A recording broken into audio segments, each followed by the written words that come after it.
Cut my life into pieces. This is my last resort. Suffocation, no breathing. Don't give a fuck if I cut my own bleeding. This is my last resort.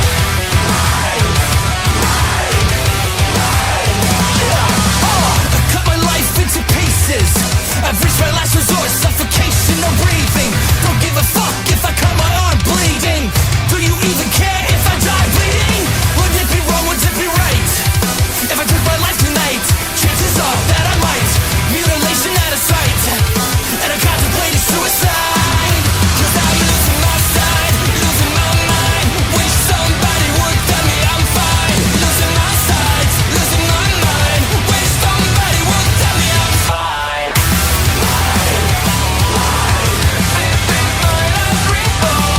I never realized I was spread too thin, till it was too late and I was empty within. Hungry, feeding on chaos and living in sin. Downward spiral, where do I begin? It all started when I lost my mother.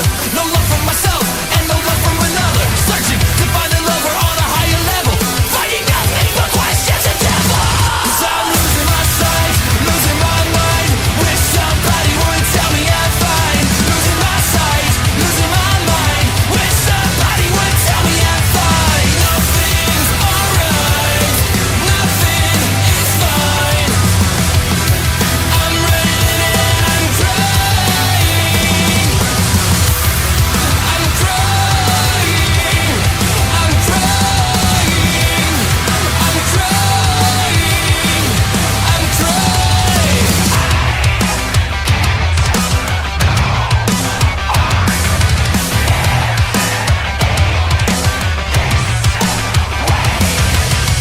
Cut my life into pieces. This is my last resort. Suffocation, no breathing. Don't give a fuck if I cut my own bleeding. Cause I'm losing my sight, losing my mind. Wish somebody would tell me I'm fine. Losing my sight, losing my mind. Wish somebody would tell me I'm fine. Nothing's alright, nothing is fine. I'm running and I'm crying. I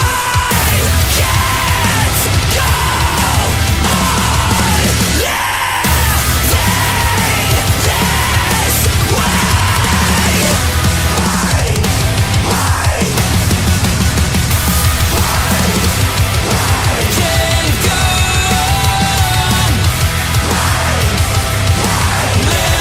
on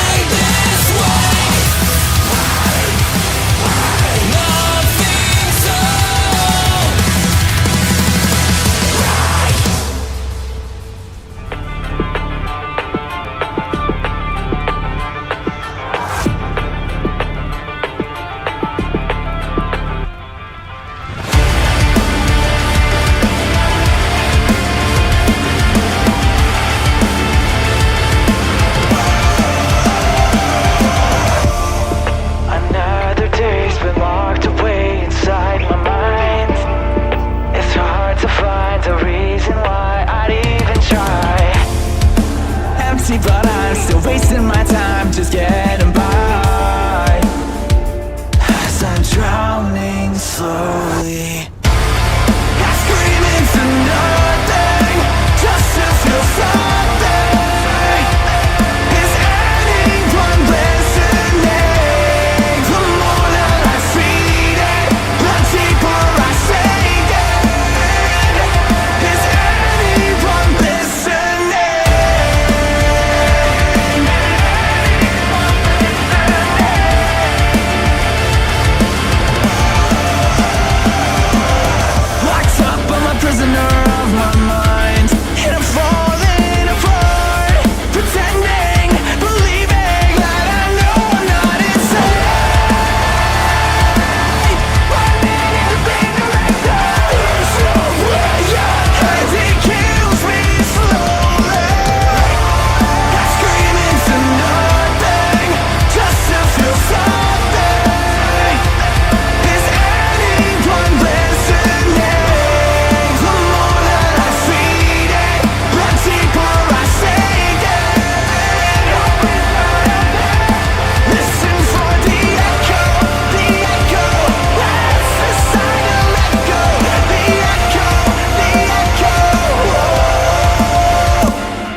What night is tonight, man?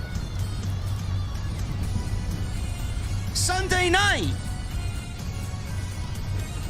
I figured the venue would be closed tonight. Somehow I got called in to review NXT tonight, or what was NXT. The newest version of NXT. The Great American Bash. Oh man, oh man. NXT tonight descends into the heart of Texas for their premium live event. Carmel Hayes and Ilja Dragonov. I mean, what else can I say, man? They are absolutely phenomenal. They don't even belong on this show. My guy Tony D. Angelo wins tag team gold for the first time in his WWE career. Roxanne Perez and Blair Davenport have what was a decent weapons wild match. Tiffany Stratton defends the NXT Women's Championship. And Gable Steveson gets booed out of the building tonight. It's not that difficult to figure out why. We are going to talk about it tonight. I'm going to the venue. Somehow, someway, the venue's open on this Sunday night. But I'll tell you what, man, the drinks are being served and they're ice cold. And I got one question for you on this Sunday night. What the fuck are you guys drinking?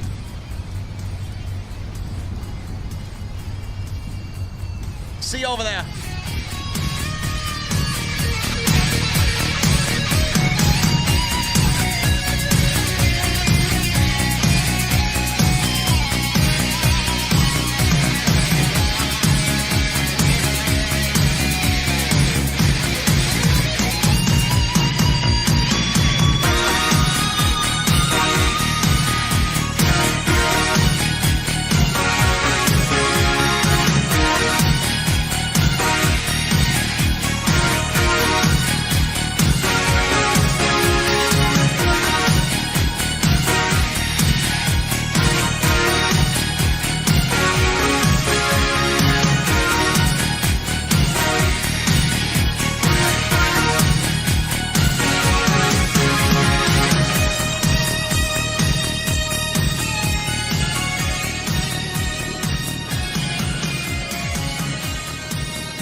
AEW successful? Why is Tony Khan running his promotion better than Vince McMahon and Bruce Pritchard are running Monday night and Friday night? Long-term booking.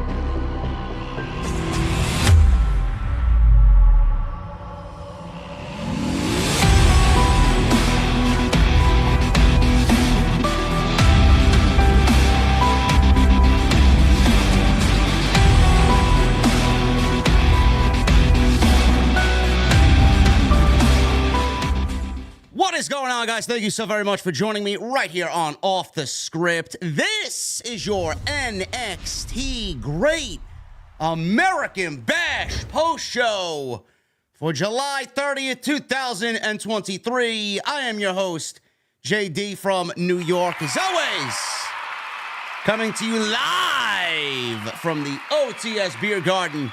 Thank you guys so very much for joining me on your Sunday nights, wherever you may be, man. Tonight, Great American Bash, NXT Premium Live Event. As always with these NXT shows, man, I was contemplating even coming on here because I just don't enjoy this show. I don't. I don't enjoy NXT. You all know that. You all know that I have a fondness of what used to be back in the day. And like a fool, I tend to think that maybe one of these days they'll snap out of it and wake up. And we'll get something that was comparable to what they used to do back in the black and gold. But I know that day is never going to come. But that doesn't mean that we don't have glimpses of black and gold on this show.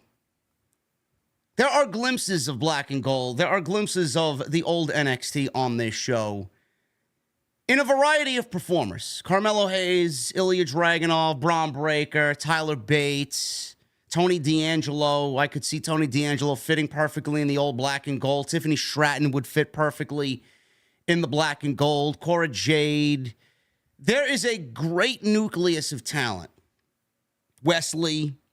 Great nucleus of talent on NXT. I just don't really... I don't like the way that it's produced. I don't like the way that it's filmed. And these premium live events, they don't really feel all that premium to me. Tonight's show did not feel like a premium live event.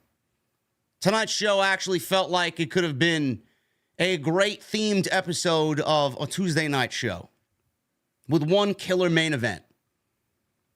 It doesn't feel premium to me. None of this show, none of this brand feels premium to me at all. I feel like they really need to take aspects of what was and apply it to the current product that they're producing on Tuesday night. That goes without saying, man. Tonight wasn't a bad show. NXT wasn't a bad show. I'm not going to sit here and tell you it was a bad show. Was it perfect? Absolutely fucking not. It wasn't perfect. Was it a good show? Sure. In spurts, it was a good show. It was a mindless, harmless 2 hours on a Sunday night. If you enjoy professional wrestling and want to see what WWE's cooking up on their developmental show, it was a mindless and harmless 2 hours on a Sunday night.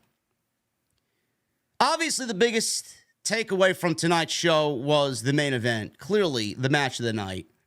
Carmel Hayes and Ilja Dragonov for the NXT World Championship. An absolute banger of a match that you could take and put on any takeover show that Triple H produced back in the day. This was takeover level fucking main event all the way through. Loved it. May end up being one of the best matches that this brand produces all year. Maybe the best match that the brand produces all year, period. That goes without saying. I mean, Carmel Hayes and Ilja Dragonov are two phenomenal talents. Ilja Dragonov continues to lose. I don't think he's won a feud since he's been on NXT here in the United States, which makes me wonder what they got planned for him. He lost clean tonight. He lost clean to Carmel Hayes. Now, there was a little scuffle there with Trick Williams at the end of the match. I don't know what they got going on there, but that looked a little suspect. What do we do with Ilja Dragonov now? Every single major feud that Dragonov's been in, he's lost. Do we call him up now to the main roster? Because I don't know what the fuck he's doing down there. I really don't know what he's doing down there. What is he doing there? The guy churns out banger after banger after banger after banger. My God, man, can you imagine what he would do on the main roster? Ilja Dragonov versus AJ Styles. Ilja Dragonov versus Bobby Lashley. Ilja Dragonov versus Gunther. Ilja Dragonov versus Seth Rollins. Ilja Dragonov versus Finn Balor. Ilja Dragonov versus Drew McIntyre. Ilja Dragonov versus Sheamus. What the fuck is this man doing down there? He is head and shoulders above everybody else on that roster. Everybody. I get not to rush anybody up, but when you know someone is ready, you physically see and know that they're ready. That man has been ready. That man has been ready. He beat Dijak a couple of months ago. I mean, what's Dijak? Who's Dijak? What is Dijak doing? What is Dijak doing? Where did that get him? Who gives a shit? Braun Breaker's been ice cold. I don't know what you're bringing me these names, Dijak and Braun Breaker. The fuck is that doing for him? Every single major big moment, he's done nothing. He can't win big matches like this. He hasn't won the big one. I don't get why everybody, he beat Dijak. Where's Dijak? What is Dijak? Who is Dijak to NXT? Braun Breaker, I don't know what the fuck they're doing with him either. Don't know what they're doing with him either. He should be on the main roster along with Dragonov. But my question still remains. What the fuck is he doing down there? Wasted. Dijak's being wasted. Braun Breaker's being wasted. Dragonov's being wasted. So spare me, he beat Braun Breaker. He beat Dijak. I don't give a fuck who he beat. Did he beat Carmel Hayes? No. The last time he wrestled for the NXT Championship, did he win that one? No. He did not. Guy can't win the big one. So, again, I ask, what the fuck is he doing down there? We'll talk about that and why I think the man should be brought up to the main roster and why I hope that they don't feud him with Trick Williams or what they're doing with Trick Williams. With the way Trick Williams was speaking tonight, he kind of gave off this vibe that we might have gotten a turn. The way that they really, really played up the friendship between Trick Williams and Carmelo Hayes, I was absolutely expecting a split or a fucking turn from Trick Williams tonight.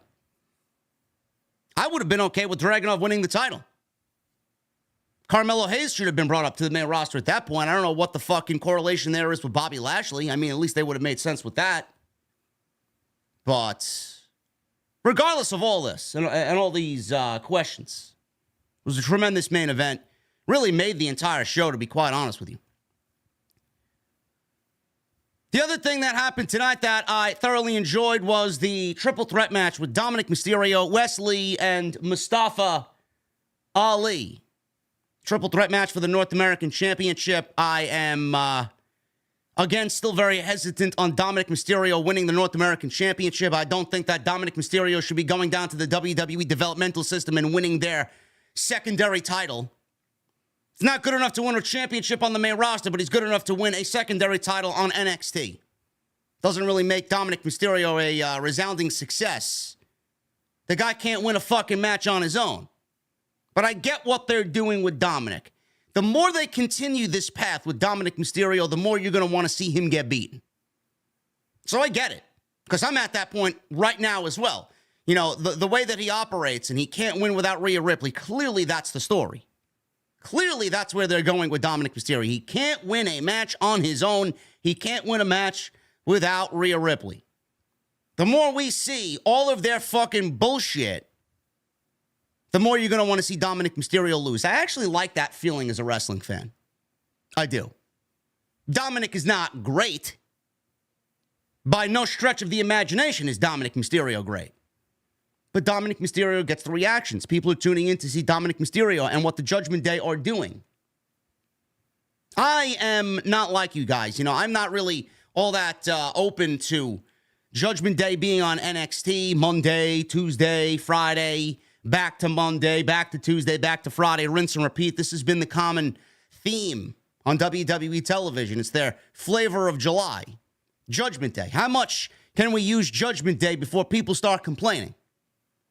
If you don't think that WWE is teetering on the brink of overexposing the Judgment Day, I don't know what to tell you. They are getting dangerously close to fans feeling that way. I don't need to see Judgment Day 3 days a week. The more you put Judgment Day out there, you people, most of the people online that think they're analysts and journalists and fucking, Mr. Know-It-Alls, they seem to think that, Judgment Day, they're bringing in the ratings. They're doing this. They're the hot act. Let's get them on TV as much as we can. I don't look at it that way. The more you present a brand like Judgment Day, Monday, Tuesday, Wednesday, Thursday, Friday, if it was up to WWE, they'd be on 5 days a week. But Monday, Tuesday, Friday, the more you use Judgment Day, the less impactful they will be. They don't really make sense on Tuesday night. They don't. WWE is just using them to pop a rating And they're in the middle of contract negotiations, which they clearly want NXT to be a part of. They want NBC Universal to pick up Raw and NXT. I don't know how much they'll be paying for NXT, but WWE wants NXT to be part of that package. I get why they're doing it. WWE is on the brink. They're getting dangerously close. They're not there yet, but they're getting dangerously close to overexposing the Judgment Day, and I don't want them to be overexposed. I don't, because I actually quite enjoy Rhea Ripley. Rhea Ripley's my MVP for WWE in 2023. Damian Priest has fucking come into his own. He is a savage. Finn Balor, I hope Finn Balor wins the World's Heavyweight Championship on Saturday night at SummerSlam. I really do. And Dominik Mysterio, give the kid some credit. He's playing his role perfectly. Is he there? Is he the total package right now? No. Hopefully he'll get there. But whatever he's doing, mixed with the Judgment Day and them helping him out, it's been a perfect pairing. I just don't, I'm not in that camp of, oh yeah, this was a good decision. Did it get people to watch tonight's show? Sure. It's one of the reasons why they did it. Let's get Dominik Mysterio and Rhea Ripley on the show. They're a hot act. People will tune into them.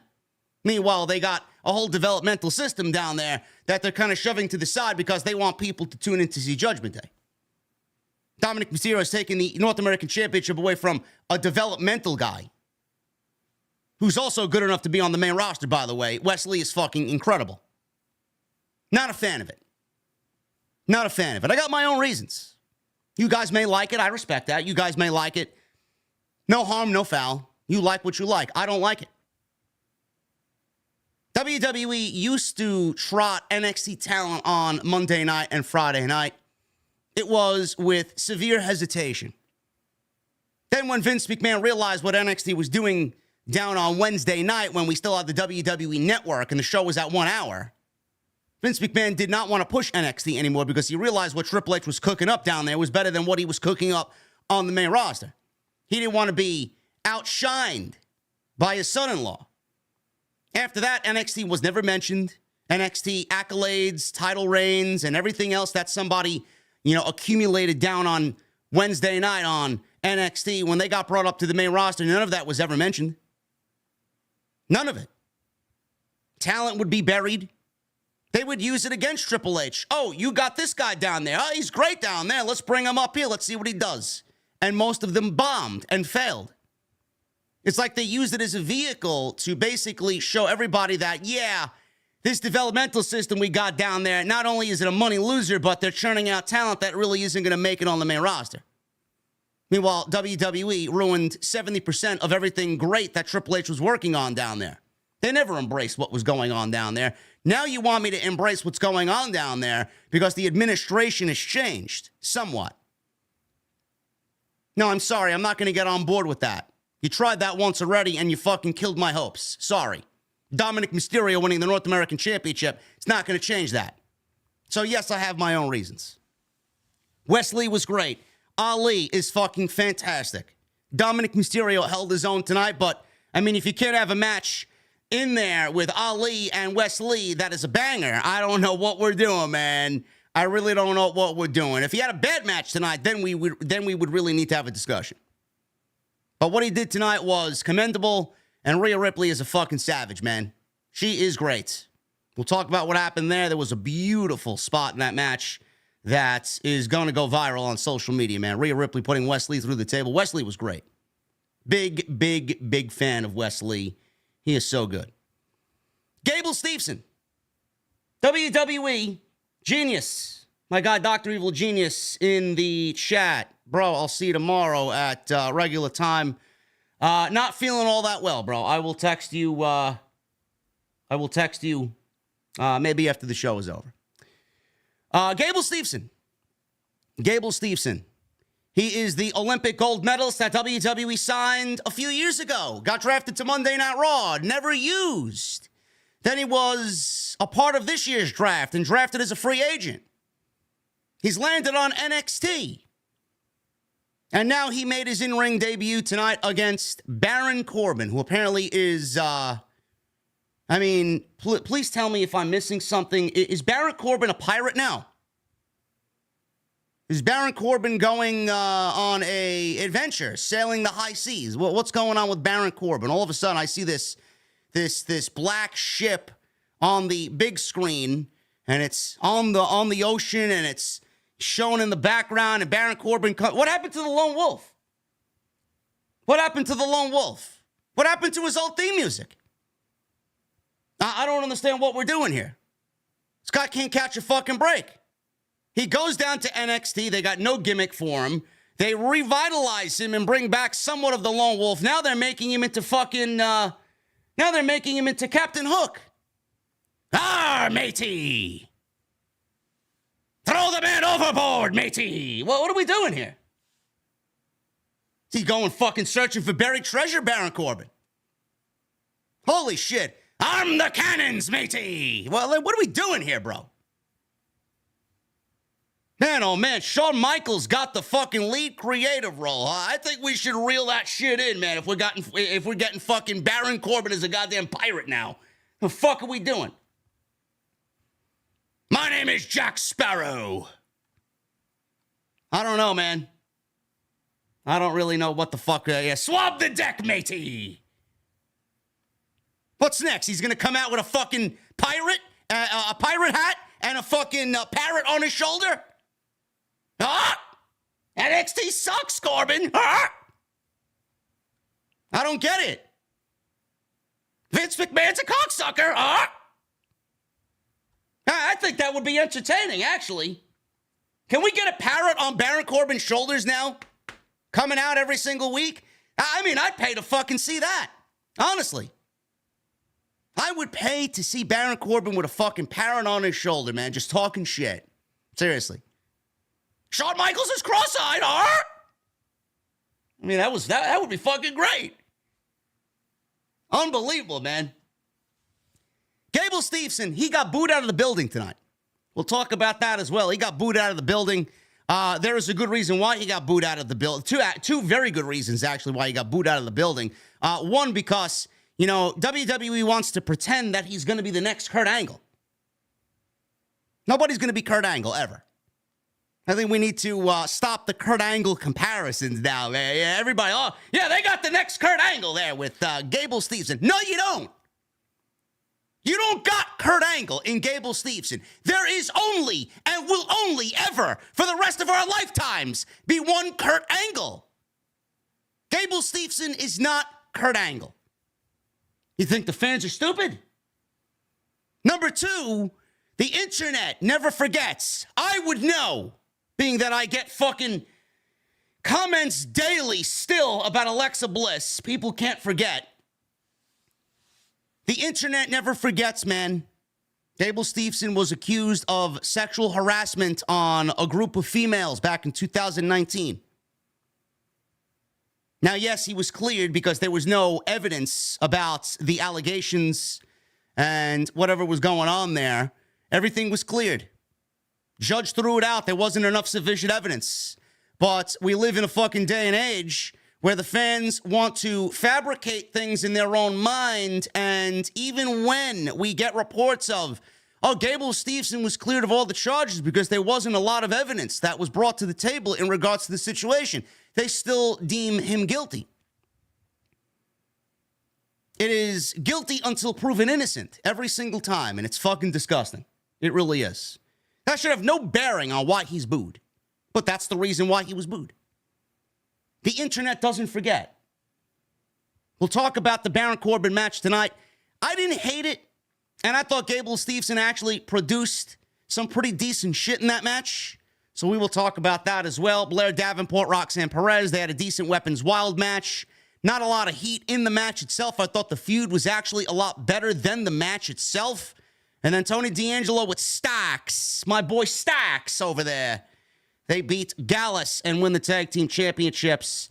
A lot of misses on this show. A couple of hits with a great main event makes for a solid, I would say, 5.5 out of 10 tonight for NXT. Some people are going to over-embellish and say it was a 9 and an 8.5. I mean, this was not premium at all. WWE wants to coin the term premium live events. This was not premium at all. you could put this on Tuesday night, and I couldn't tell the fucking difference between a regular NXT show and a pay-per-view for the Tuesday night developmental brand. So we'll talk about everything that happened on the show tonight. I really appreciate you guys joining me here on the podcast tonight. Still got a lot to get into. Sunday night, man. I didn't expect to be here, but here we are. Follow me on social media, man. By the way, man, I was in Orlando for the last 2 days, man. I can't tell you how great it is to be back in front of my microphone, in front of this camera, my lights. Back in the laboratory, man. Do I sound good? Or do I sound great? Man, oh man. Who sounds better? Nobody. Who looks better? Nobody. Who's doing what we're doing in the community, man? Looks-wise, aesthetics-wise, sound-wise. Nobody. Nobody. Follow me on social media, man, at JDfromNY206. Twitter, Instagram, TikTok, Cameo. Make sure you guys hit that subscribe button down below. I want to thank all the new subscribers, man. We got a lot of new subscribers because of that video we did on Saturday in regards to the women's drama coming out of the AEW women's locker room, man. Thank you guys very much. Glad you guys mostly supported that video. Obviously, there were a couple of bad seeds. Oh, well, we never reported that it was Britt Baker. I never said it was Britt Baker. It's a fucking overall problem in both companies. If you don't think there are internal politics happening in both of those locker rooms, you're a fucking dummy. Hit that subscribe button down below. Turn on the bell for notifications. Get your super chats in. We'll hang out at the end of the show. As always, I want to thank you guys for getting them on in. We got quite a few of them already. We got my guy, Dr. Evil Genius, who's in the gym right now murdering his chest. This fucking guy, man. Take a rest, bro. On the seventh day, God rested, bro. Tay the Savior, thank you, brother. Mello, Jason Barker, Beyond the Script with a big one. Thank you, brother. Tony Brown, MGM Ballin, Jamel Turney, thank you guys so very much, man. Get them on in. We'll hang out at the end of the show. Go check out all the other videos you might have missed on the channel. As always, let's round out July, man, and make it a good one. And next time you see me, we'll be live tomorrow night, man. Remember, set your notifications. Monday Night Raw tomorrow night, the go-home show for Summer Scam on Saturday night. So there will be no Collision review, man, on Saturday night. Clearly, we'll be covering SummerSlam. So it's going to be a big week, man. It's going to be a big first week of August. I got some big things coming up in August, possibly a major announcement with something concerning me. We'll be in London for All In. I will be announcing the venue where we will be having the London meet and greet. It's going to be a big one, man. Going to be a big one, so I appreciate you guys sticking with me right here on OTS. Let's get into the Great American Bash here. We start off with the tag team titles, man. My guy, Tony D'Angelo. Let me, my chair, I don't know why my chair is sinking. Don't know, man. I feel like I'm sinking into the fucking ground here. Now it's a lot better. Tag team titles on the line, man. We got Tony D'Angelo and Stax. Channing Lorenzo, a.k.a. Stax, against Mark Coffey and Wolfgang, with Joe Coffey on the outside. Now, how many times have you guys heard me when I did cover NXT and when I have talked about NXT? How many times have you guys heard me talk about Tony D'Angelo and how great Tony D'Angelo is? When we first saw Tony D'Angelo, man, what was your reaction to Tony D'Angelo? It's like, holy shit, what are we doing here? Like, this is a very stereotypical gimmick. It's almost as if WWE was making fun of Italians. It almost makes us look like, we're one big stereotype, right? I'm Sicilian myself. And WWE really kind of projected Tony D'Angelo in the most stereotypical Italian way. And I kind of liked it, man. As soon as I seen him, I kind of just fell in love with the gimmick because, he just played it so well. He was still a little green and rough around the edges, but, since that first time we saw him, he's been one of those bright spots on the show with what he does, his portrayal, his presentation, and he's gotten so much better in the ring, man. What I think of Tony D, you might not think. I think Tony D's a stud. I really do. I think Tony D is one of those guys that's going to transition incredibly well to the main roster. He's going to be one of those guys that fits right in. I could see him. And you know, the sad thing is, the fucked up thing is, I thought the same thing about Tyler Breeze. I said the same thing about Tyler Breeze. When Tyler Breeze got called up to the main roster and he was portraying the Prince Pretty character, I'm like, this guy is a fucking shoe-in for the Intercontinental title. He gave me those kind of model Rick Martel vibes. He gave off that, like, perfect Intercontinental Championship vibe. What did they do with him? They did nothing with him. I think the same way about Tony D'Angelo. I see him fitting into that IC title, United States title picture, and I think he's going to do incredibly well when he does get called up to the main roster. So watching his growth on NXT to where we see him now has been one of the best things for me watching the brand. It's one of the few bright spots on Tuesday night. I'm not a big fan of Gallus. I never was a big fan of Gallus. I know Gallus comes over from NXT UK, but they really don't do anything for me. They're basically a lesser version, a Walmart version of the Brawling Brutes on Friday night. They are a Walmart version or a great value version of the Brawling Brutes on Tuesday night on NXT. They don't have the charisma that the Brawling Brutes do. They don't have the popularity the Brawling Brutes do. And Mark Coffey, Joe Coffey, Wolfgang, they're incredible wrestlers. I'm not going to take that away from them, but they don't really do anything for me as far as their overall presentation. Now, the storyline here is, correct me if I'm wrong, I might have some of this mixed up because, you know, I wasn't in love with NXT for most of this year. I did miss a few episodes. I try and catch up on it as much as I can. I know Tony D'Angelo was in a couple of fishy situations. I know he dumped 2 dimes into the East River, right? So they got rid of him. They threw him into the fucking river, and he's swimming with the fishes. They wrote him off TV because he got fired for a drug substance abuse situation. He showed up on AEW, and I don't know what he's doing over there. I don't know where the fuck he's been. But they wrote him off TV by Tony D dumping him in the East River, and he's swimming with the fishes. He did the same thing to Pretty Deadly. And Pretty Deadly got called up to the main roster, but the way that they wrote Pretty Deadly off on NXT was that Tony D and Stax threw them in the East River as well, and they were sleeping with the fishes. Now, clearly, his mentality here is when he gets rid of somebody and he eradicates somebody from NXT, he throws them in the river, and they go sleep with the fishes. So clearly somebody called in a police report about him and his behavior, and apparently he got sentenced to jail. They threw him in jail because of his actions. So with everything that happened, the guy, the rat, who I guess called in this police report and got him in jail, I don't know who the rat was. I honestly, I still think at the end of all this that Stax is going to end up being the rat. In typical WWE fashion, I see Stax ending up being the rat in this thing. And then when they drop the tag team titles, it's going to be Stax turning on Tony D. That's what I think is going to happen here. But to get Tony D out of jail, they had to have a match with Gallus, I believe. So we got all this happening. They had a couple of funny skits with Tony D in jail, and he's wearing the jumpsuit.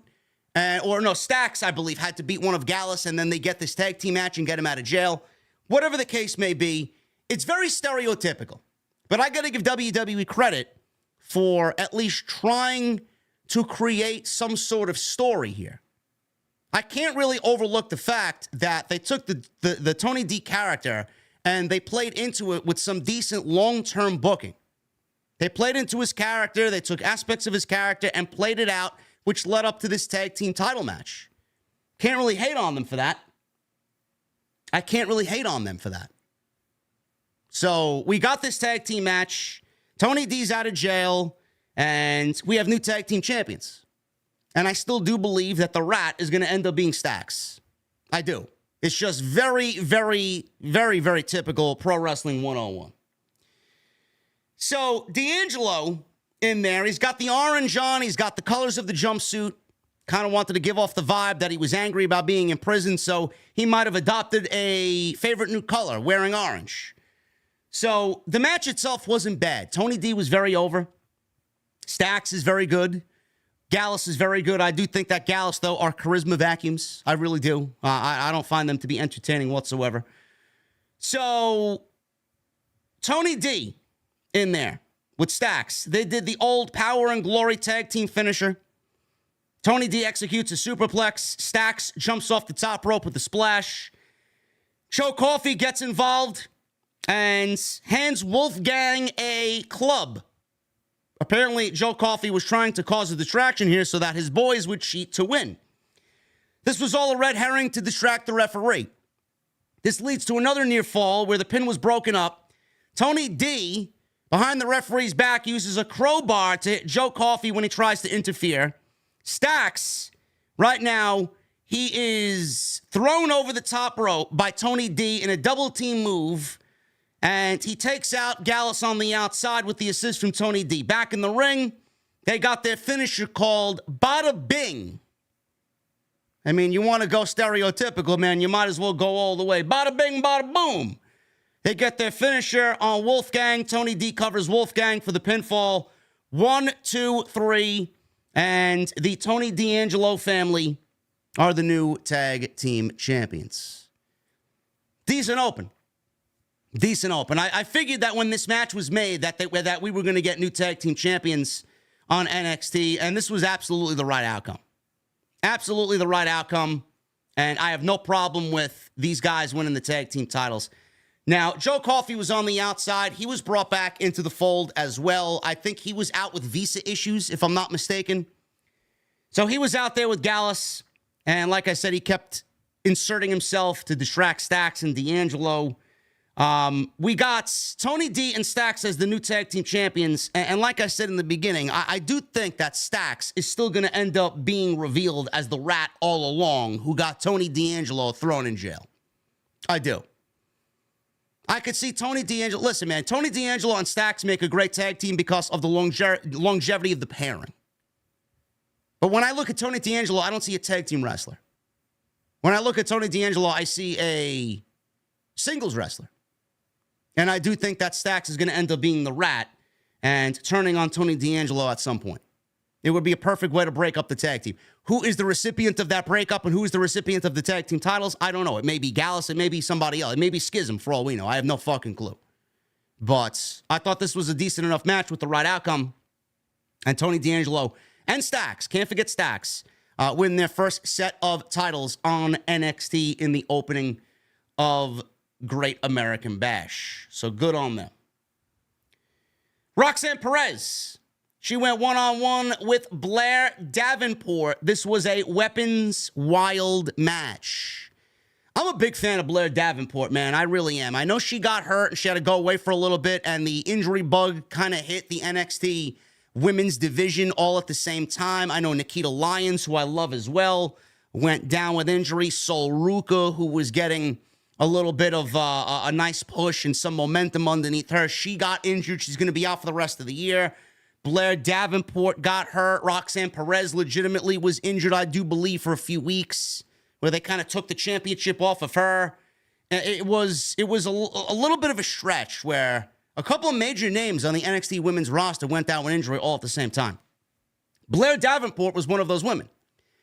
Now, the way that they reintroduced Blair Davenport to the NXT show was there was this mystery woman that was attacking a bunch of the women who went down with injury. Nobody knew who it was. This masked woman, she came in wearing a hoodie and she snuck out like fucking Batman. Sol Ruka was injured. They used Blair Davenport and this mystery woman to take out Sol Ruka and write her off of TV. Nikita Lyons, she was attacked in the parking lot. The most dangerous place in North America is the NXT parking lot outside the Performance Center. She was also attacked by this mystery woman. Roxanne Perez was also attacked by this mystery woman, which ended up being Blair Davenport. Now, Roxanne Perez clearly had a problem with Blair Davenport, called her out, And thus we have this match. Now, Blair Davenport feels like this division is built for someone like her. She comes from a Japanese strong style. She wrestles strong style. She wrestled on NXT UK. She gets it. She looks at Roxanne Perez and has a problem with Roxanne Perez and thinks Roxanne Perez is too frail and basically too girly, too goody two-shoes, not tough enough to take the division and make it hers. They did a storyline with both of these women in NXT, and it was simple yet effective. I'll get back to that point in a second. But introducing Blair Davenport as this mystery woman was a great way to reintroduce her back to the NXT audience here. Weeks and weeks and weeks of injuries and women going down. Who is it? Who's behind it? Blair Davenport. WWE played up the fact that Blair Davenport is putting down Roxanne. They did skits at some Comic-Con in Japan not too long ago. They did a skit inside of a bodega or a supermarket. They tried their best to really bring this feud to the forefront and get it some heat. And I appreciate that. And everybody lately wants to know why women's wrestling is kind of going this way instead of this way. We hear a lot of problems in AEW and WWE with their women's division. They're not getting enough time, and they're not getting, decent enough stories. The investment is not there. There is your major names, and then that's it.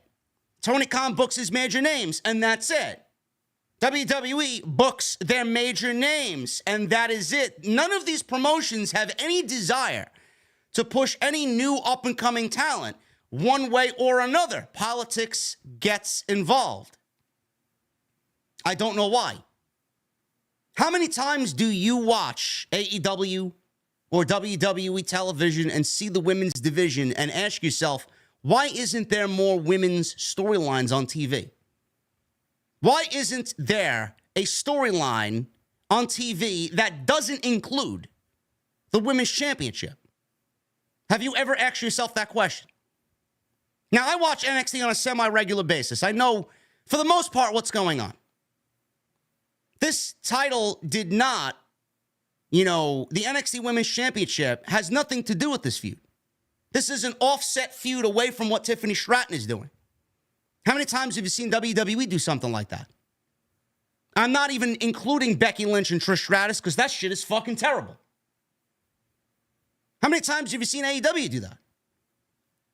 WWE and AEW need to get with the program and book other women in storylines that do not include a world championship.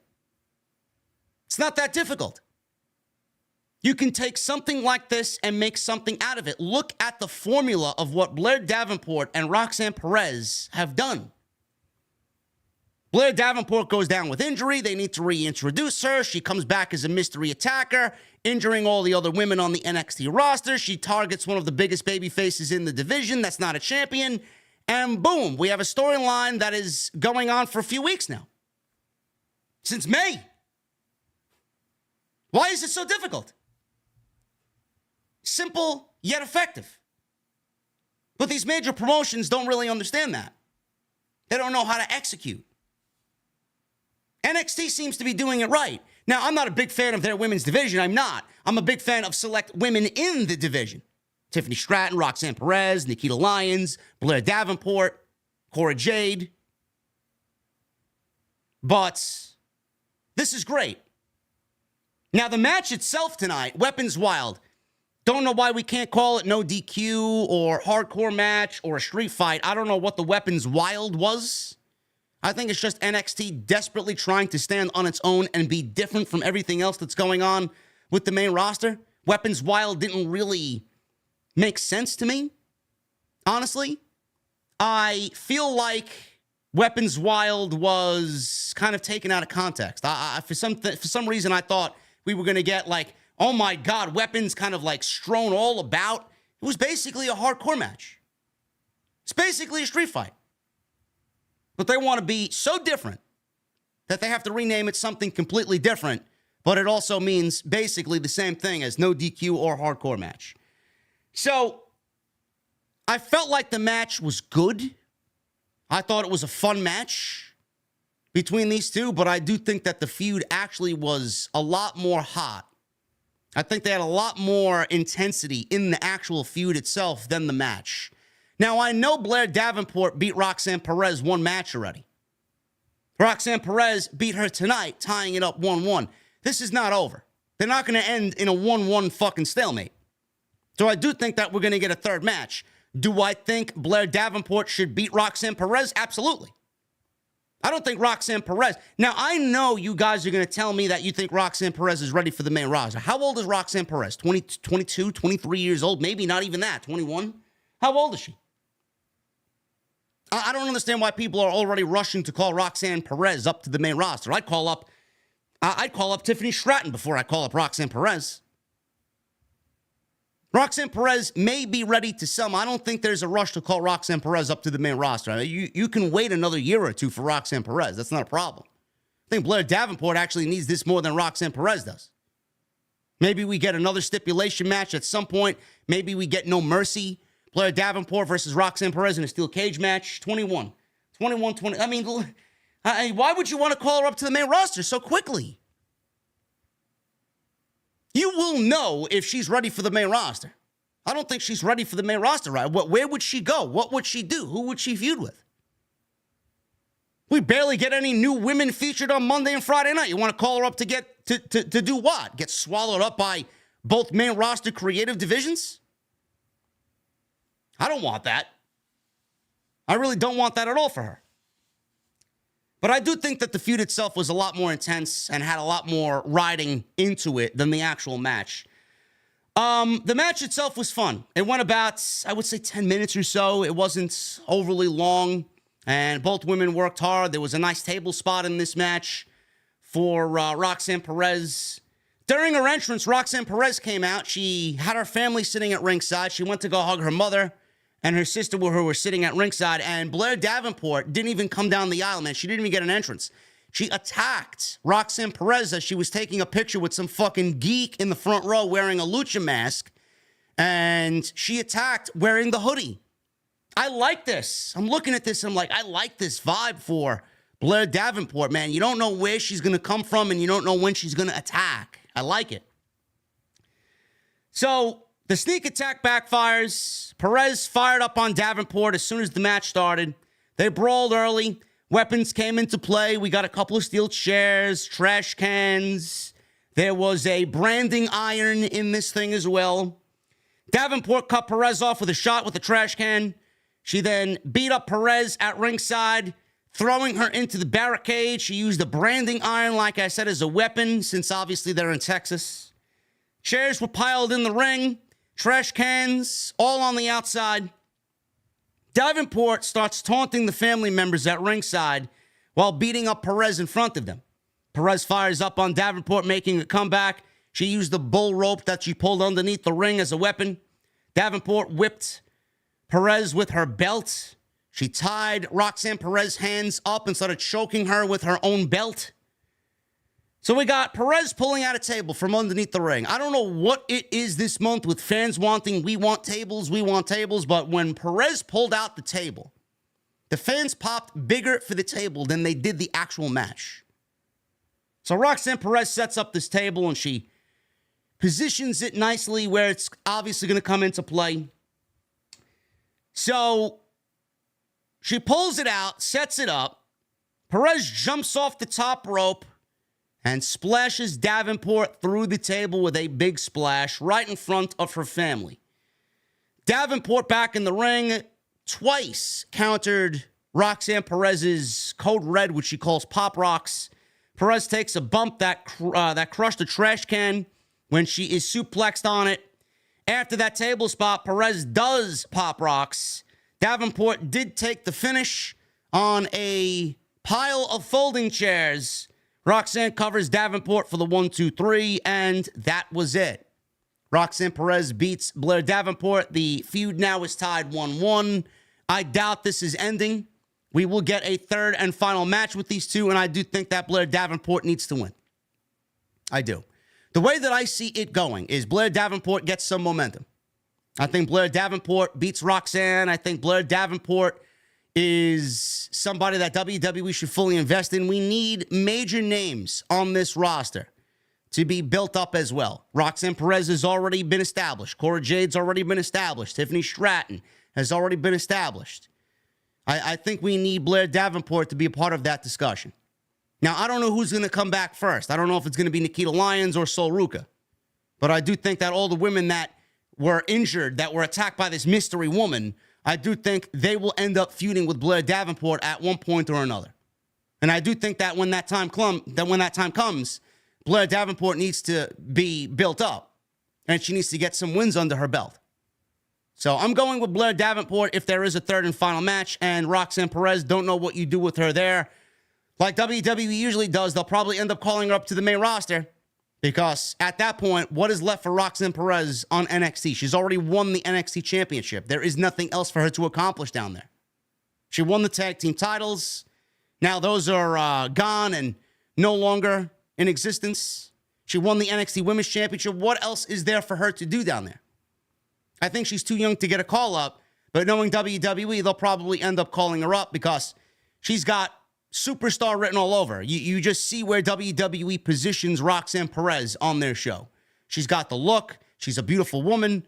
She is going to get the younger demographic, female demographic involved. She's going to be a role model for the younger women who want to, latch on to somebody like they did Bayley and Sasha Banks. She's going to be that type of woman. She's going to be that type of performer for WWE. It's all a matter of time. It's all a matter of when WWE pulls that trigger. But, you want to talk about, WWE wants to talk about Cora Jade. Cora Jade's the next Sasha Banks. How many reports have we seen Cora Jade is the next Sasha Banks? First of all, there is no Sasha Banks outside Mercedes. Nobody's going to be the next Sasha Banks. There's only one Sasha Banks. There's only one Bayley. There's only one Becky. There's only one Charlotte, right? Even though I can't stand her, there's only one Charlotte Flair. You don't have another Charlotte Flair down there. You got the makings of a next superstar that could be on the same levels of a Charlotte Flair and all those other women that I just mentioned. Roxanne Perez is that. Now, you want to talk about somebody that has that Sasha Banks-esque quality to her. Roxanne Perez is that woman. So the time's got to be right, though. I don't want to rush to call her up because I don't trust the main roster. I don't. Typically, they end up fucking things up, and then, they take something good and something with so much potential like Roxanne Perez, and then she cools off for whatever reason. She beats Blair Davenport here. I do think we got a third match. Gable Steveson. He goes one-on-one with Baron Corbin.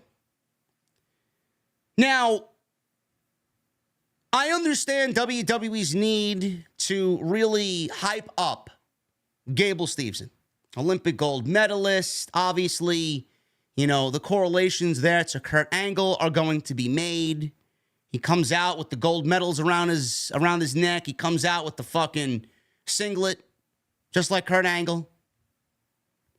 He goes one-on-one with Baron Corbin. This match basically was made last week.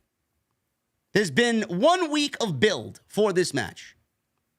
And the reason how this came about was because in typical WWE fashion, they make Baron Corbin into the gatekeeper of WWE.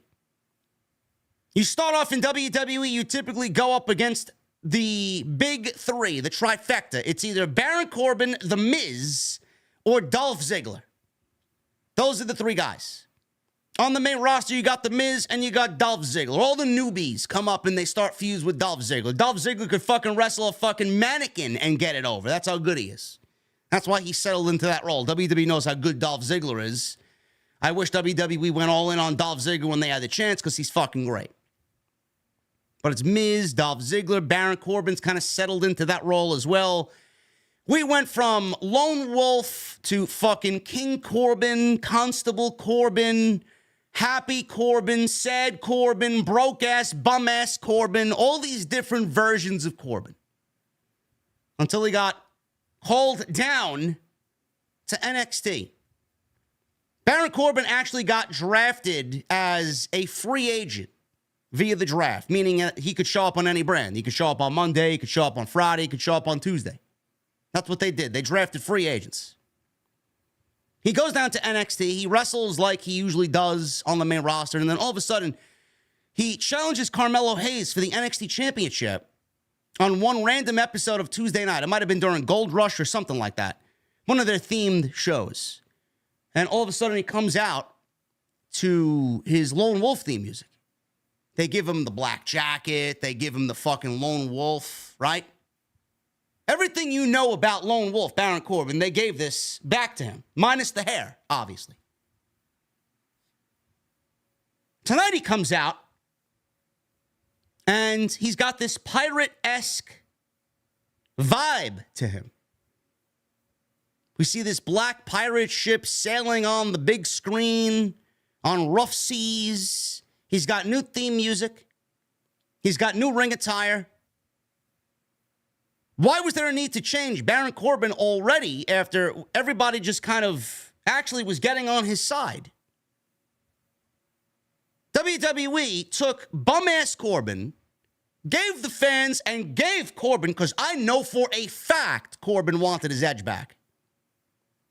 You give him his edge back only to take aspects of his edge away from him, again, to give him this new gimmick, this new vibe. Now, he may actually have some say in this. Maybe he wants to kind of gel all of these versions of Baron Corbin together. I don't know what pirate ships and Baron Corbin have to do with one another. Maybe he's a fan of pirates. I have no fucking clue. Maybe he has a pirate-esque themed bar at home. I have no idea. I don't know. But why did we do one thing with Baron Corbin only to take it all away from Baron Corbin? It's almost as if WWE realized that that's what the fans want. That's what's going to make this guy work. No, we're going to go in a different direction. We're going to do something new. We're going to kind of keep the same vibe, but we're going to go do something new. I genuinely feel bad for him.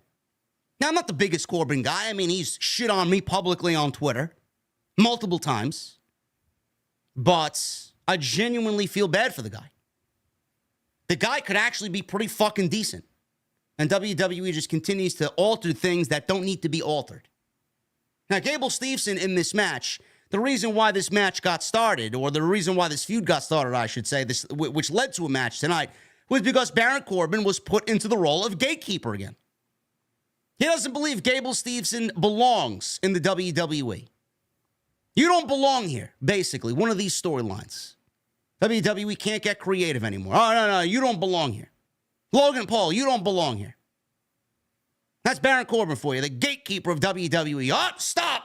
You don't belong here. You can't get anywhere in this company unless you get through me. It's Baron Corbin's role. I genuinely feel bad for him. Now, the biggest takeaway of this match was Gable Steveson and his selling. I thought Gable Steveson actually did pretty decent for himself.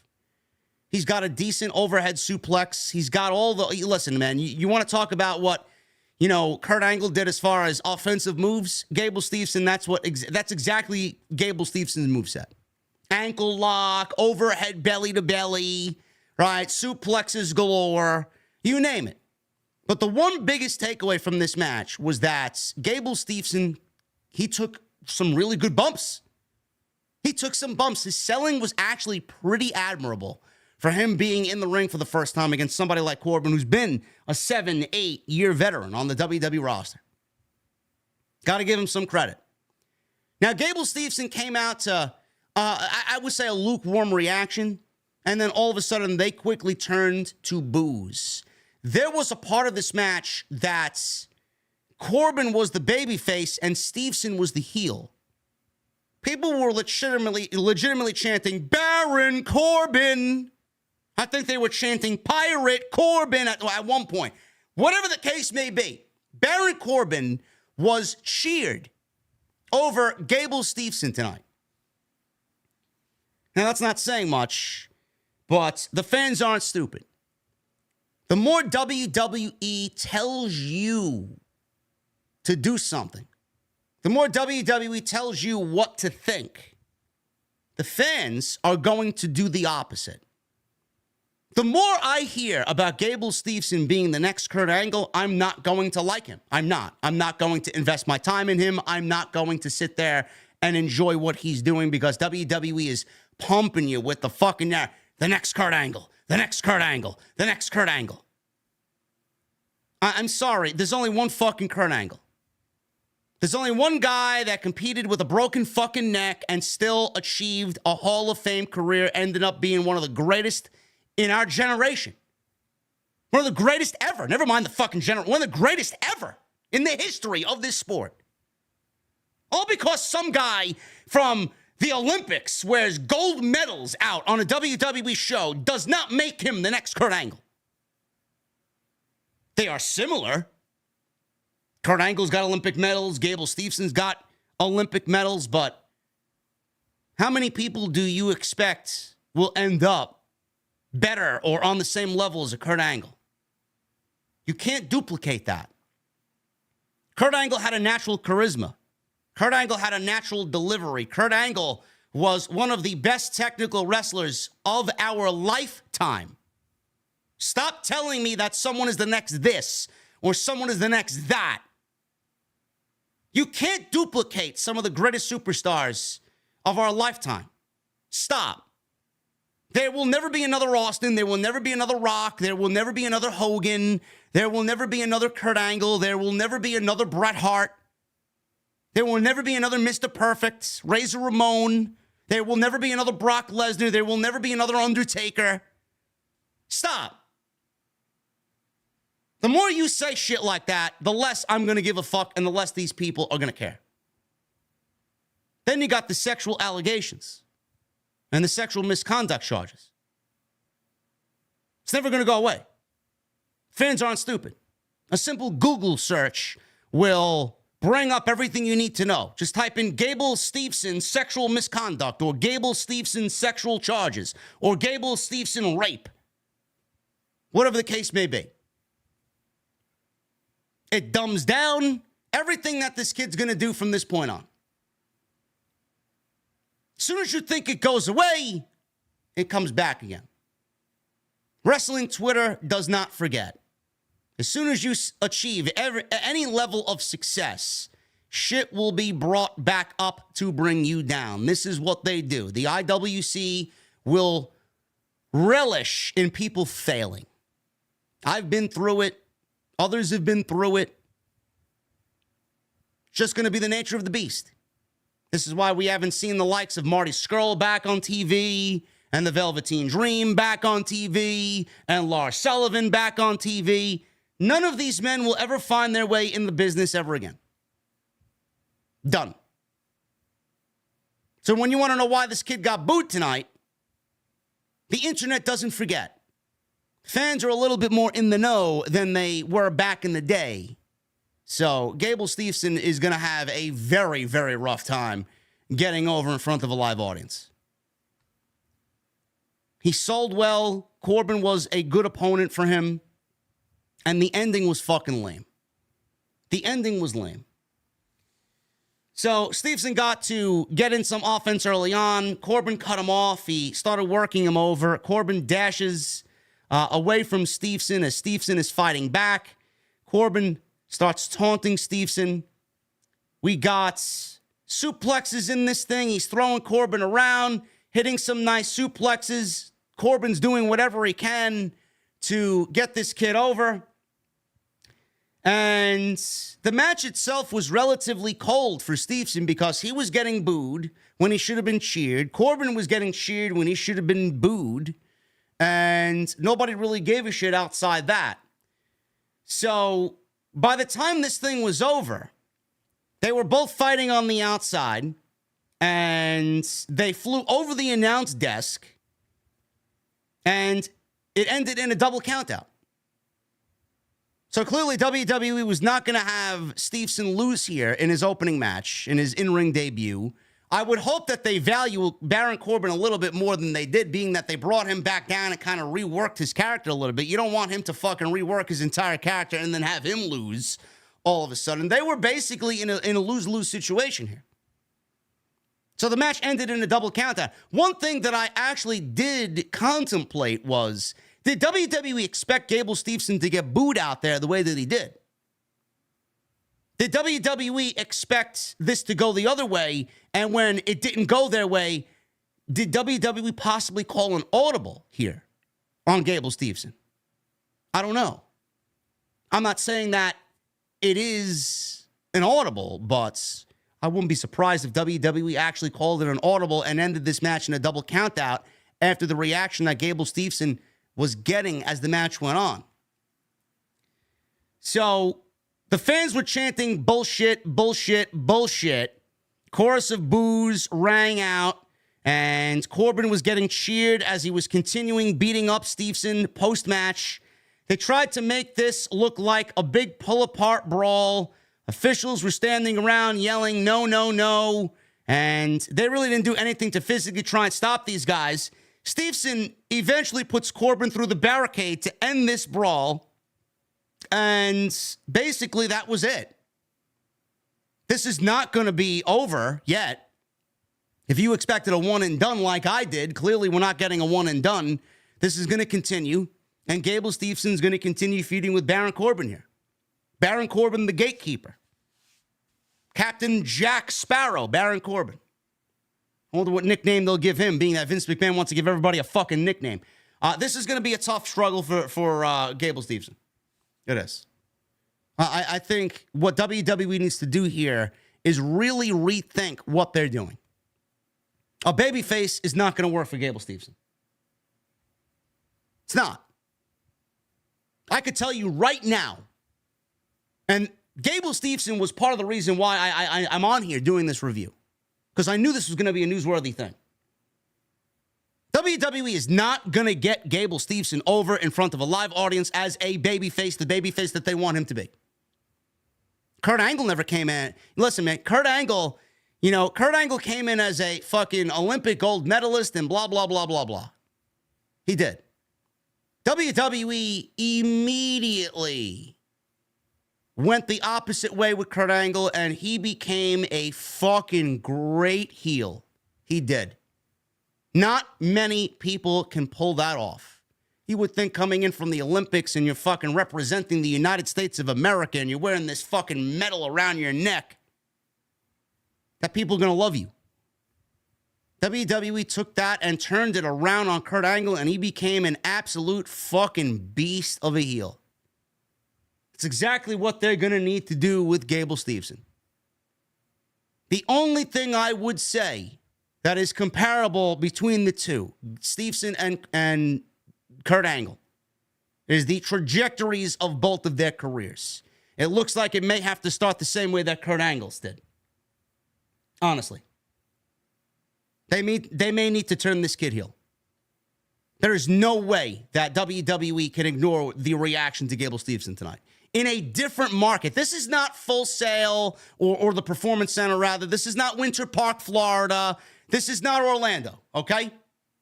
This was fucking Texas. WWE's got to really rethink what they're doing here with Steveson. A heel turn would go a long way. Dominik Mysterio. He defended the North American Championship against Wes Lee and Mustafa Ali. Triple threat match for the North American Championship. This was actually a fun match.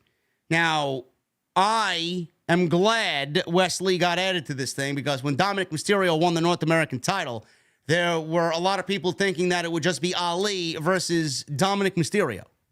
Wes Lee being added was the smart thing. He got screwed out of his title. He should automatically have been inserted into this match, making it a triple threat match. This was fun. Dominik Mysterio, he is in there early, getting boos. He tried to play the coward heel, running around with Rhea Ripley doing his bidding, and Rhea Ripley trying to protect him. So they chase Mysterio, they double team him, and the partnership between Lee and Ali, that didn't last long, and they turned on each other, and everybody is now fending for themselves. Ali and Lee face off while Dom is selling on the outside at one point.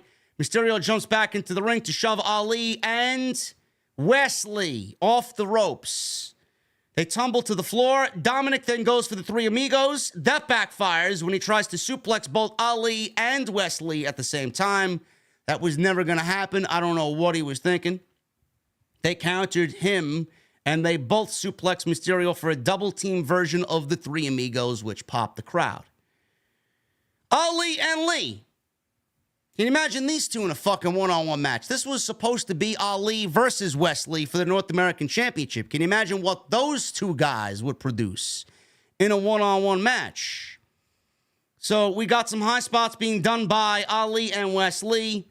There was a spot where both Mysterio and Lee were draped on the bottom rope. Ali climbs the turnbuckle and crashes and burns with a 450 splash to the apron, and he missed.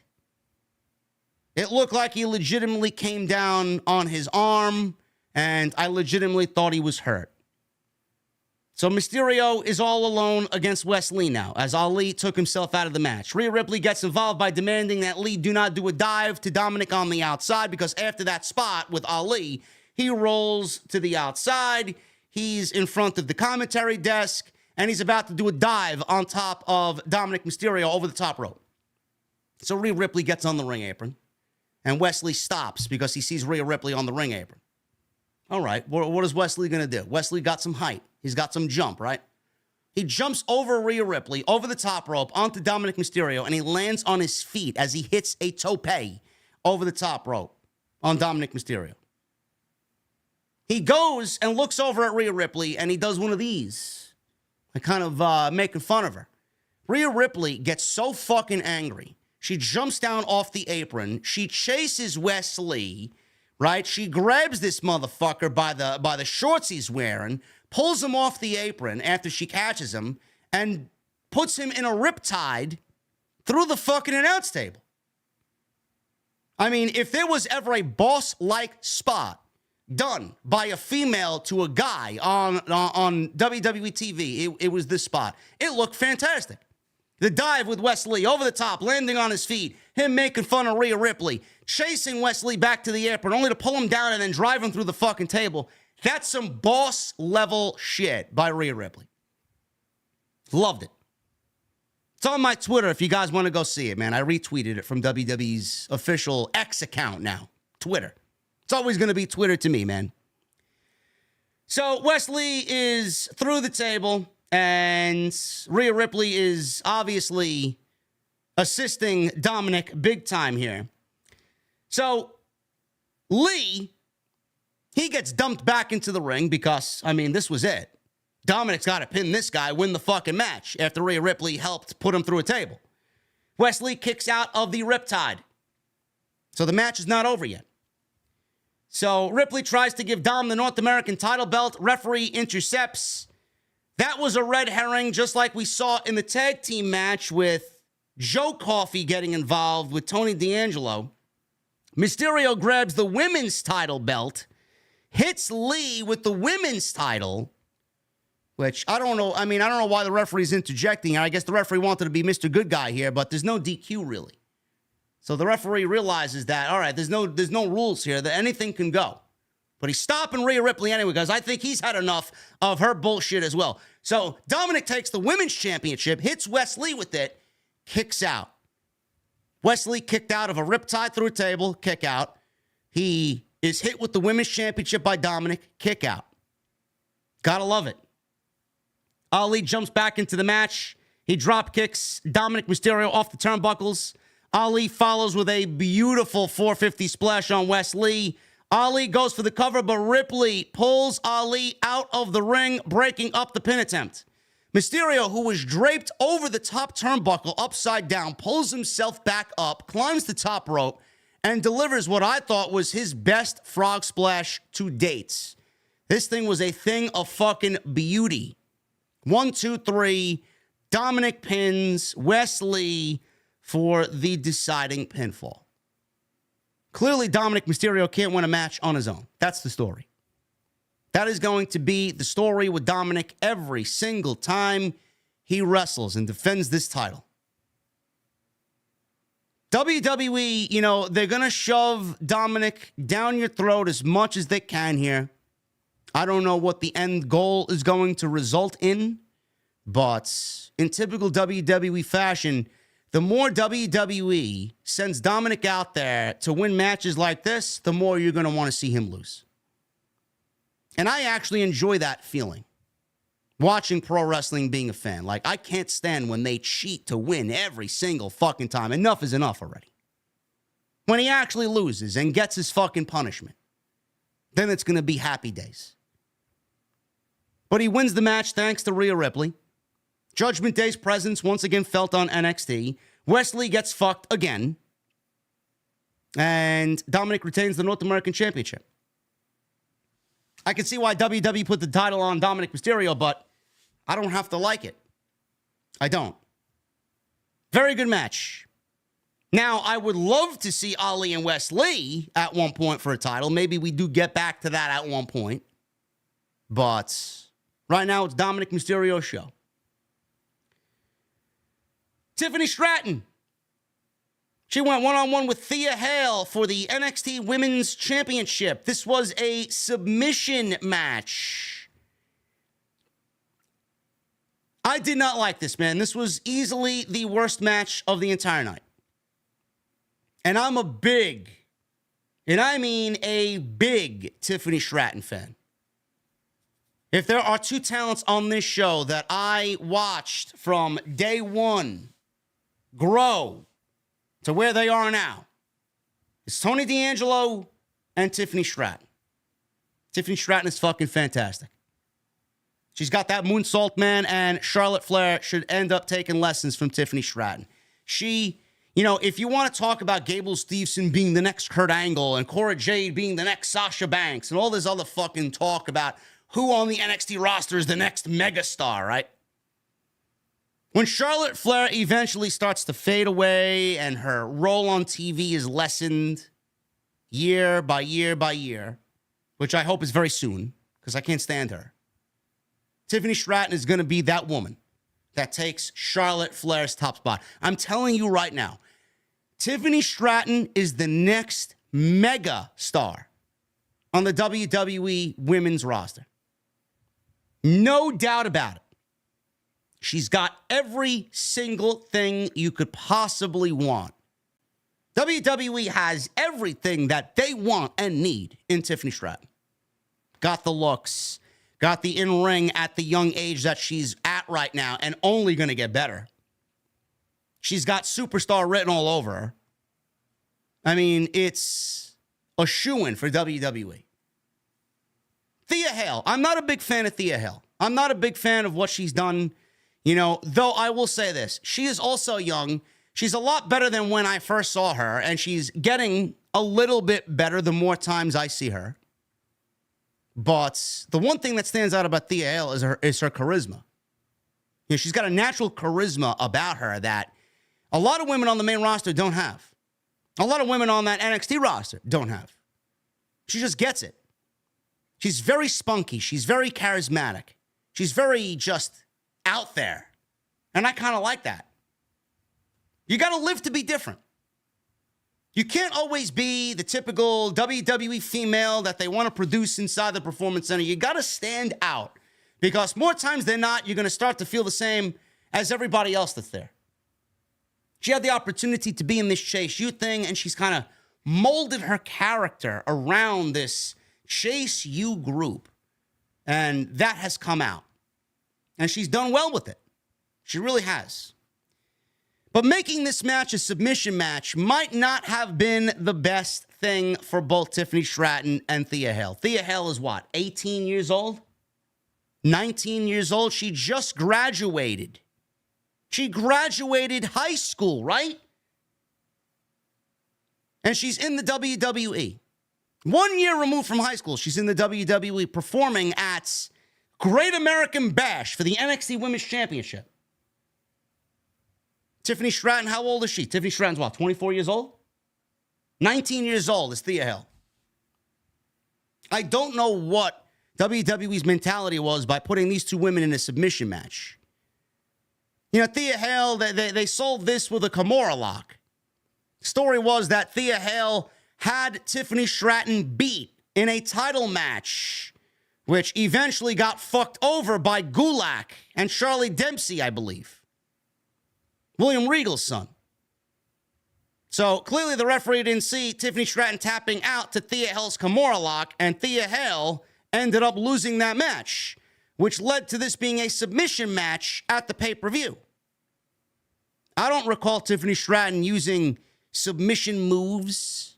I don't recall Tiffany Stratton having a submission move finisher. Thea Hale, I don't remember her using a Kimura lock or a submission move, period. Seems like WWE wanted to fabricate something out of what happened with their last match and make it sound interesting. Meanwhile, all they needed to do was have a rematch for the Women's Championship and just let that be without being a submission match. With the submission match tied to it, I honestly thought it brought the match down and it put the women in a position to do more that they really aren't experienced at. That's the vibe that I got around it. You tagged a submission match along with this title match, and you put the women in a very precarious position and a situation that they weren't really trained for. When I think of Tiffany Stratton and Thea Hale, I don't think of submission match. That's where WWE fucked up here, and it made the match clunky. This was a mess. An absolute mess. Tiffany Stratton, I'm usually raving about what Tiffany Stratton does in that ring, at what level she's at right now. This was her worst performance. Thea Hale, I'm not a big fan coming into this thing. She's been okay. This was Thea Hale's worst performance. This was not good. It's the last time I want to see this shit happen, and the submission match is the reason for that. Now, Thea Hale got a special entrance where the crowd was given Chase U banners to hold up. Looked great. It made Thea Hale bigger than she actually is. Tiffany Stratton's entrance was very, very Barbie-esque, which that goes without saying. She's basically a walking Barbie doll, over the top, and you knew WWE was going to play into that pop culture reference with Tiffany Stratton because it just makes perfect sense.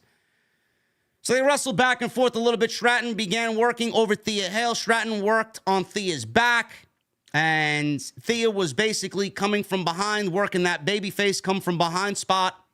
This plays into the submission match. Stratton working the back. Stratton applied holds that targeted Thea Hale's back. Thea fought back, and Stratton obviously stops her momentum. Nice looking body scissors to Thea Hale. Thea powers to her feet. She starts making a comeback. This leads to a big dive by Thea Hale on the outside. Stratton is sent crashing into the ring post. Shoulder first.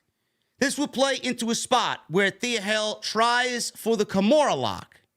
Stratton breaks up the attempted hold. Thea Hale would again apply the Kimura, and Tiffany Stratton tried to reach for the rope.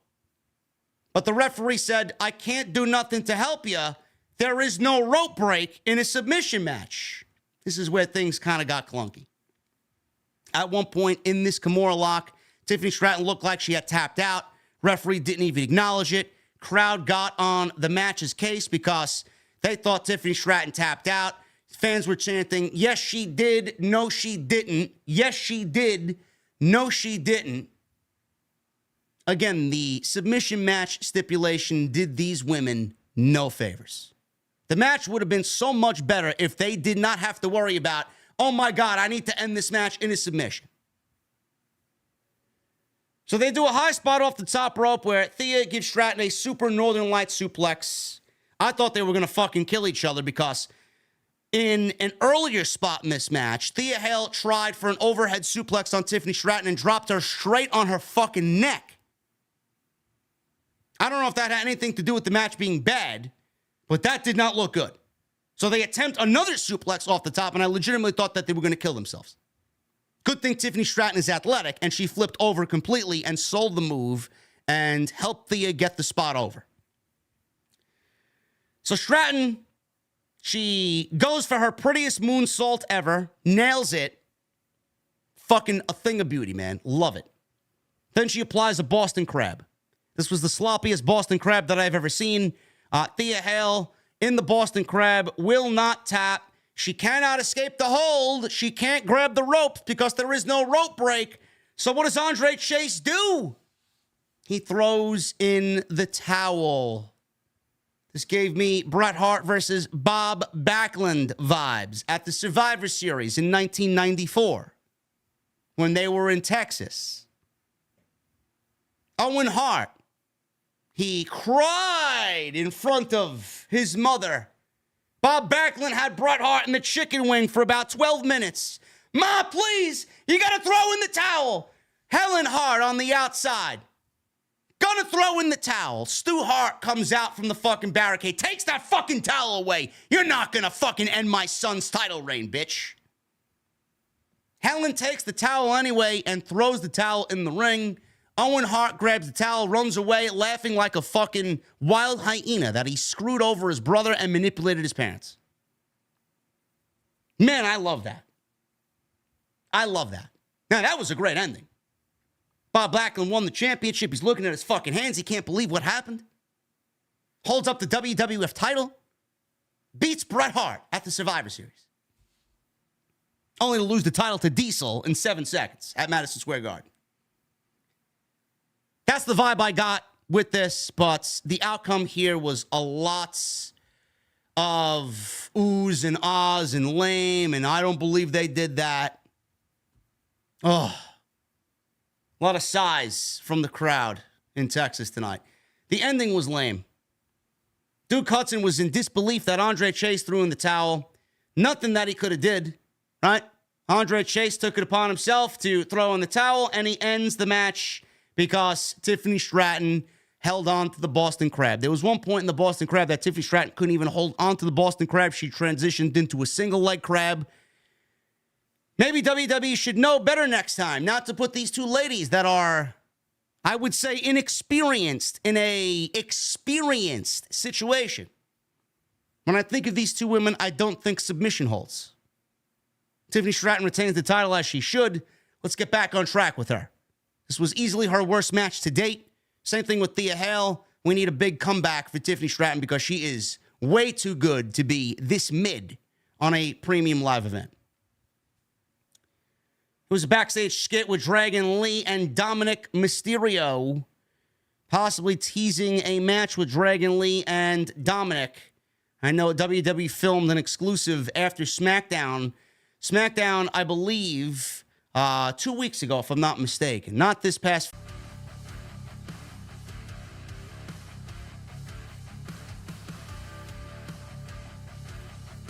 Something's acting up tonight, man. I don't know. All of a sudden, man, we started off really good, man. The whole stream was perfect until that last little part. Don't get it.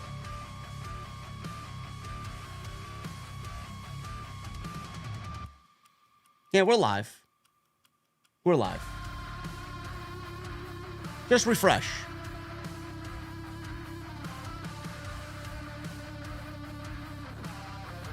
So in between that time, I got up, played a DraftKings ad, and I went to go restart my router. Seemingly that fixed the problem. But we're winding down here, man. We're going to get into the Super Chats. I appreciate you guys hanging out with me tonight. Let's get into these Super Chats, huh? Jamel Turney with a $1.99. He says, Dominik is atrocious. Is Dominik atrocious? I wouldn't say he's atrocious. But he's still learning.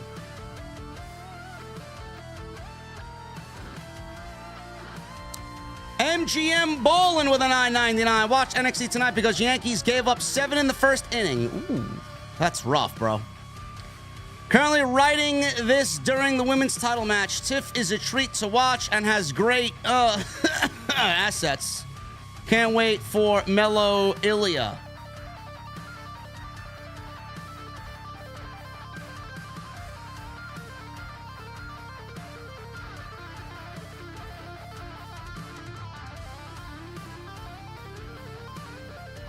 I already talked about the main event, guys. You got to go back and watch it.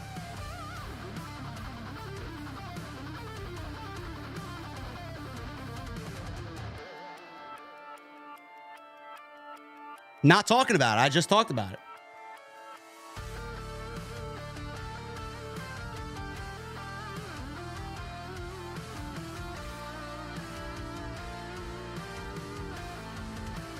It's not my problem.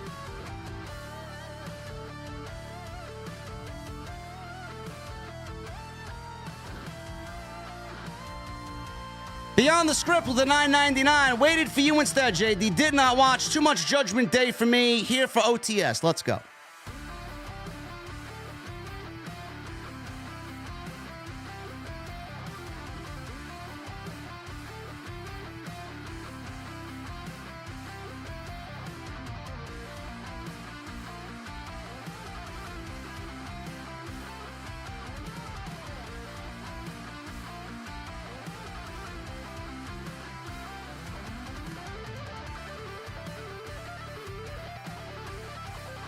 Go listen to the audio version when I upload it to Spotify.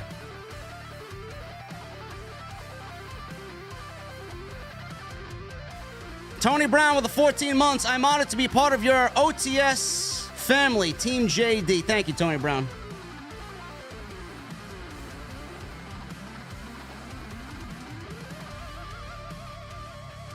Beyond the Script with a $50 super chat. Thank you, brother. Here's a little extra to take to Wembley. Also, can you get Jesse one drink on me? It's for the suffering through all those episodes of Impact. Love you both. Thank you, brother.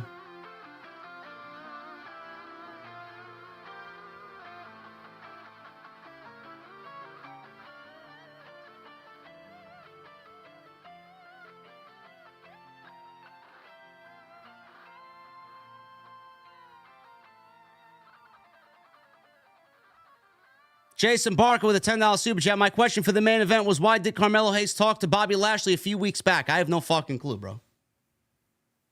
I have no clue at all. I'm hoping we get some sort of new Hurt Business, but given WWE's track record, I'm not holding my breath.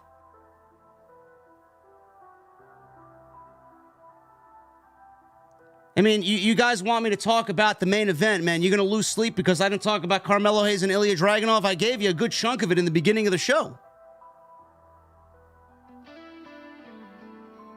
What else? I really didn't add anything else on top of what I said in the beginning of the show. I just went over what happened in the match.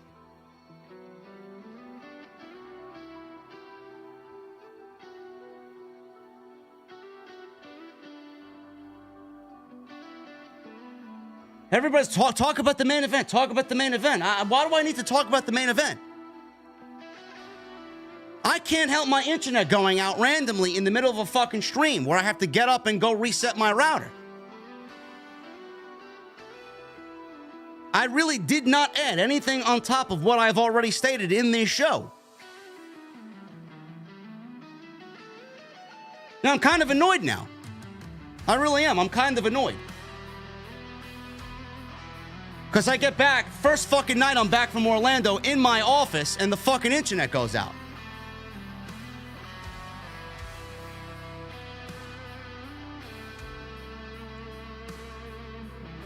Mellow 15 with a $2 super chat. Drinking double Jack and Coke.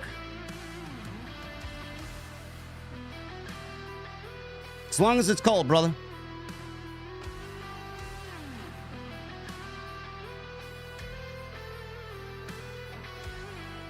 Tay-Tay with a $19.99 super chat. Mello and Dragonov easily matched tonight. Gable Steveson should be a heel. Thea and Tiffany was all over the place. Dominik looked decent in his matching. And congratulations to Tony D and Stacks as the new tag team champions in NXT. Thank you, Tay-Tay.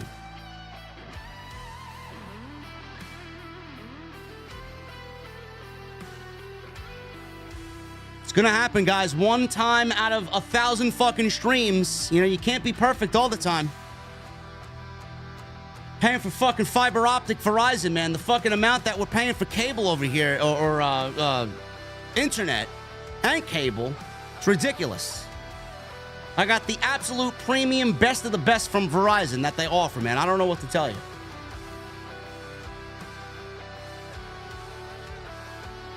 Captain Solo with a $10 super chat. They have absolutely no clue what to do with Baron Corbin. Maybe they should fire Shawn Michaels and hire Al Snow. And Gable Steveson will never be Kurt Angle. Dr. Evil Genius with a $1.99. I'm in the gym right now murdering my chest. Of course you are.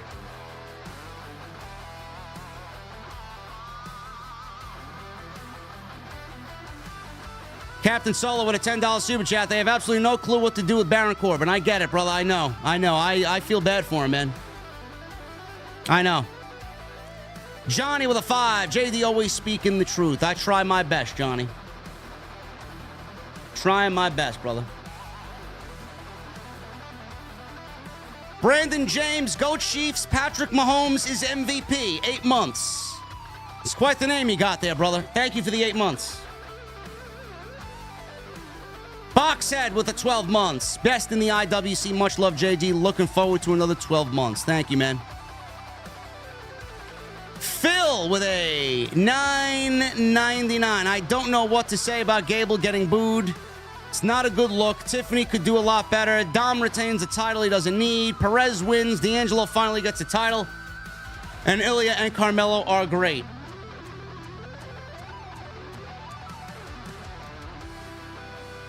Wild Stallions with a new membership. I appreciate you, brother. Thank you so much for the new membership, man.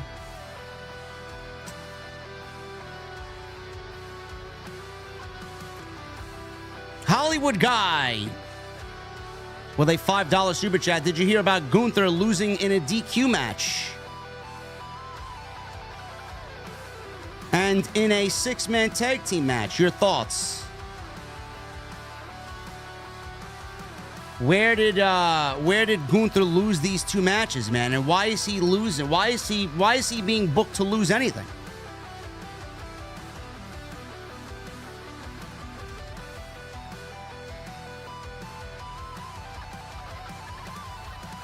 That's awful. AWC Legend with a $4.99. Thank you, brother. Really appreciate you as always, man. He says, I find watching WWE so dreadful, I just wait to watch OTS and AEW on Wednesday and Saturday. OTS for life. JD, you are the man. Thank you, AWC Legend. I get that a lot, man. A lot of people do not watch the weekly shows. They just wait for me to come on YouTube. Which I really appreciate. I greatly appreciate you guys finding that level of trust in me, honestly.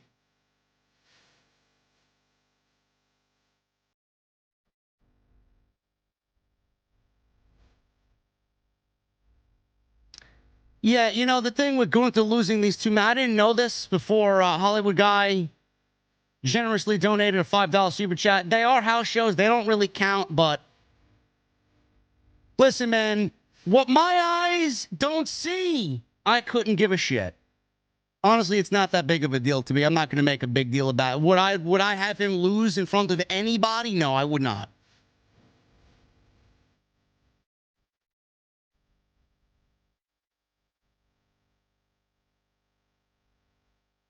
$24 with a $1.99. I think Bruce Pritchard hacked you, bro. No, Bruce Pritchard did not hack me. Bruce did not hack me. I don't think Bruce is that smart to know how to hack me. Guys, if you could do me one favor, man, the rest of you that are still here after the internet outage for 10 minutes, if you guys can kindly hit that thumbs up, man, I would really appreciate it. We had almost 1,900 in here for an NXT Great American Bash post show. Can we get that like number up, man? We got 700 likes. Can we get that as close to 1,000 as possible, man? Whoever's in this chat still, if you have not hit the thumbs up, I would really appreciate it if you do. As we're about to get out of here, man, I really appreciate you guys hanging out with me tonight. I know NXT's not really the popular thing to do anymore, and I don't really enjoy the product like I used to. But the fact that you guys showed up big tonight, man, I really appreciate you all very much for hanging out with me. Follow me on social media, man, at JDfromNY206, Twitter, Instagram, TikTok, Cameo. Hit that subscribe button down below. Turn on the bell for notifications. Go check out all the other content on the channel. Next time you see me live will be tomorrow night, Monday Night Raw, man. The go-home show for Summer Scam. Oh, yeah. Thank you for the super chats. Thank you for the memberships. And I will see you guys tomorrow night right here on OTS for the Monday Night Raw post show from the Beer Garden. Until then, guys, thank you so very much, and I'll see you guys later.